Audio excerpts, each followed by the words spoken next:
So the first one is housing in Nebraska. So if you're elected, how would you help kind of close that gap of affordable housing here? And we hear that all over the state. Aside from property taxes, how can we keep our young people here and attract other ones? And that's one of the top three is housing.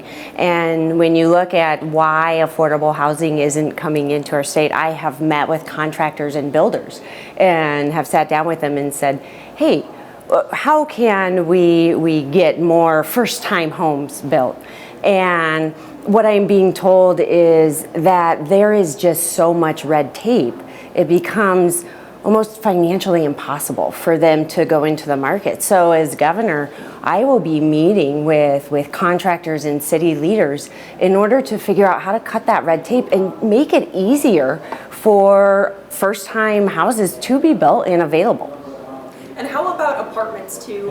College towns like here in Kearney, finding an apartment is extremely hard. How would you kind of help that? Yeah, and it's almost in the same area. Builders want to build apartments as well, but it's that red tape that is keeping them from there.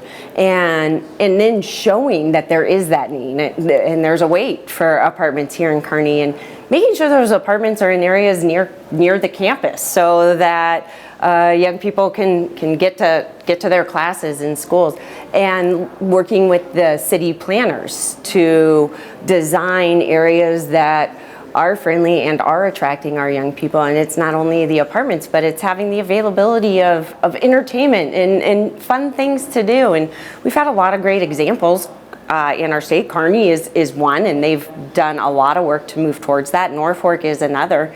And we can use cities like Kearney and Norfolk as an example to take throughout the state and figure out where the needs are. Property taxes. If elected, how would you lower those?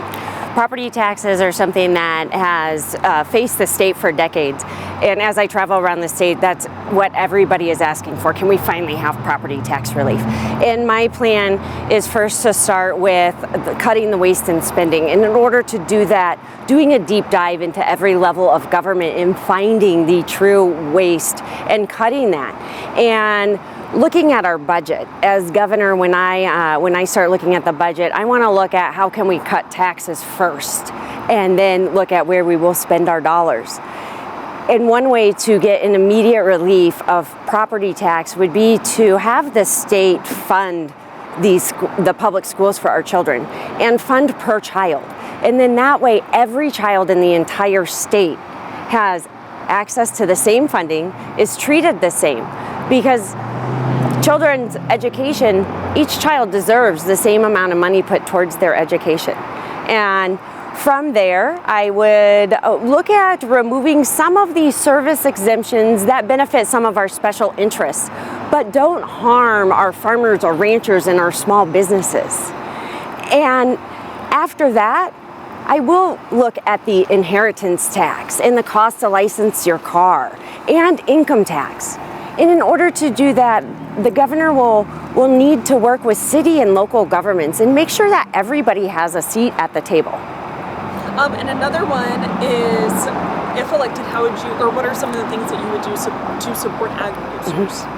Well, today I did one thing to show this state that I am committed to supporting ag producers. And I named Trent Luce, who is very well known in agriculture, very smart in agriculture, as the lieutenant governor, because that shows that I am committed to supporting ag producers, but I'm also committed to representing the whole state, whether it be rural, urban, corporate, small business, because everyone needs to succeed for our entire state to be healthy. I have also put together an ag advisory committee, because that's very important to me. I know business, I know small business, and overall we all have the same goals and the same needs, but each business is different, and it's important for me to have the resources and the knowledge in an advisory committee to hear what everyday farmers, ranchers,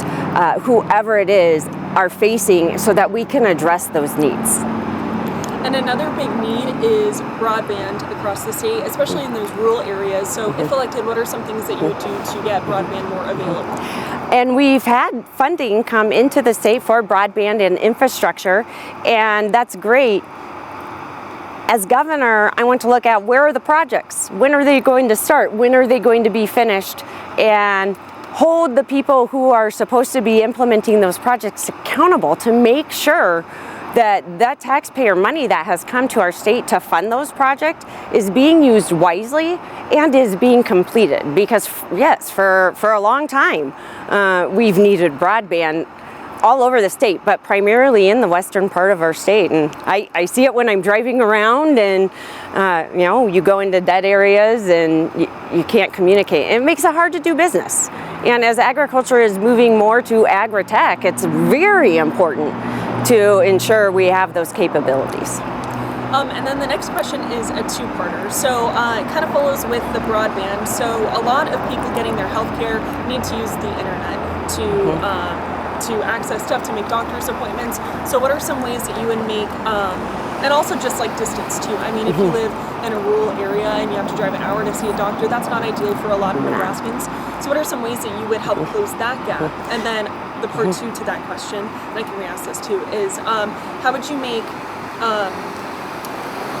the staffing shortages that we're seeing across hospitals, that burnout, what ways, if you were elected as governor, would you help that? Yeah, and healthcare, as we were talking earlier, is part of those top three. And when we are trying to attract and keep young people here, and even keeping our grandparents here, and it's hard when you have to drive long ways to access healthcare. And when we can get the needed broadband in place, we can have a lot of the virtual visits that you see, the telehealth that you see going on, and encouraging physicians to do more of the outreach clinics so that you're not always having to visit your physician by Zoom or telephone, and making that more readily available.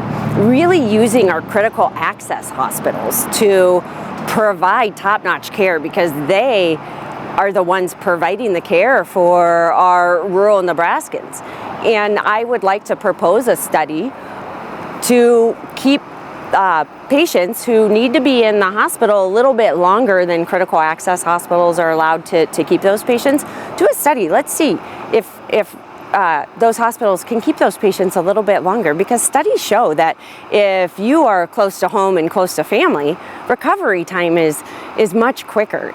So instead of making those patients travel or transfer to somewhere far away when they're not in a familiar environment and causing confusion and just being alone, that's never a good way to try to recover from an injury or a sickness and those types of things. And the workforce, it is a problem all over our state in every industry, and primarily in healthcare. And when we saw a lot of hospitals saying no bids available, what that really truly meant was we don't have enough people to staff in order to have those amount of patients. And let's look at what those nurses and physicians and nursing assistants, what they are looking for in order to keep them in the medical field.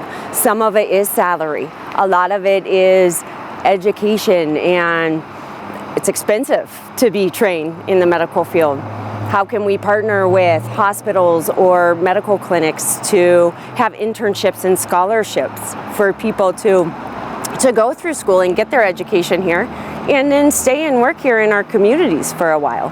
And studies show that if a young person stays in a community, gets a job, gets married, and falls in love, they're most likely going to stay here. And those are some of the things I would like to focus on there. Thank you. Yeah. I do have one more question, but I do want to just make sure I got all of those main points. Yes. Okay. Last question is, why should people vote for you for governor? Good question. I'm kidding. It's kind of a big one, yeah. I ask for Nebraskans to vote for me for governor because I am a Nebraskan. I want to see this great state move forward. I want to see our quality of life and our family values stay in place here in our great state. And together as Nebraskans, we can move our state forward and be an example for the rest of the country. And as your governor, you will have a seat at the table. You will have a voice. And I will listen because I've been there, right there with you. And I've had those experiences, and I get it. And I want to be your governor to serve the people of Nebraska, because I know this is not about any one person. This is about our entire state.